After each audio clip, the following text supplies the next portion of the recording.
League അക്രമത്തിൻ്റെ ജീവിക്കുന്ന രക്തസാക്ഷിയായിട്ടാണ് 13 വർഷക്കാലം അദ്ദേഹം കഴിഞ്ഞത്.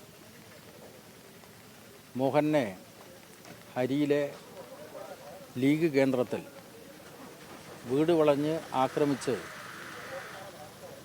ലീഗ് അക്രമികൾ തുണ്ടം തുണ്ടമാക്കി വെട്ടിനുറുക്കി വീടിനടുത്തുള്ള കുറ്റിക്കാട്ടിൽ ഉപേക്ഷിക്കുകയായിരുന്നു.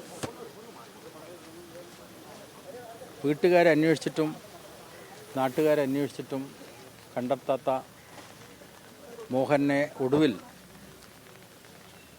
ജീവശവമായ നിലയിലാണ് കണ്ടെത്തിയത്. അതേ തുടർന്നാണ് മംഗലാപുരത്തെ ചികിത്സയിലൂടെ അദ്ദേഹത്തിൻ്റെ ജീവൻ രക്ഷിക്കാനായത്. തുടർന്ന് അദ്ദേഹം മാതമംഗലത്തെ ബന്ധുവീട്ടിലായിരുന്നു താമസിച്ചിരുന്നത്.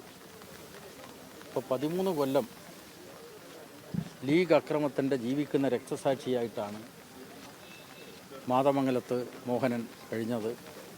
അദ്ദേഹം ഇന്ന് കാലത്ത് നമ്മോട് വിട പറഞ്ഞിരിക്കുകയാണ്. അദ്ദേഹത്തിൻ്റെ ഉജ്ജ്വലമായ ഓർമ്മകൾക്ക് മുമ്പിൽ ആദരാഞ്ജലി അർപ്പിക്കുകയാണ്. വർഗീയ രാഷ്ട്രീയത്തിനെതിരായി ഉറച്ച നിലപാടുള്ള ഒരു തൊഴിലാളിയായിരുന്നു സഖാവ് മോഹൻ. ഇവിടെ നിർഭയമായി രാഷ്ട്രീയ പ്രവർത്തനം നടത്താൻ അദ്ദേഹം തയ്യാറായി. CPIM കെട്ടിപ്പടുക്കാനുള്ള ത്യാഗപൂർവമായ പ്രവർത്തനത്തിലൊക്കെ അദ്ദേഹം ായി. ആ നിലക്ക് CPMനെ സംബന്ധിച്ച് വലിയ നഷ്ടമാണ്. ആ നഷ്ടത്തിൽ അദ്ദേഹത്തിൻ്റെ കുടുംബത്തോടൊപ്പം പാർട്ടി സഖാക്കൾക്കോടൊപ്പം ഞാനും പങ്കുചേരുന്നു.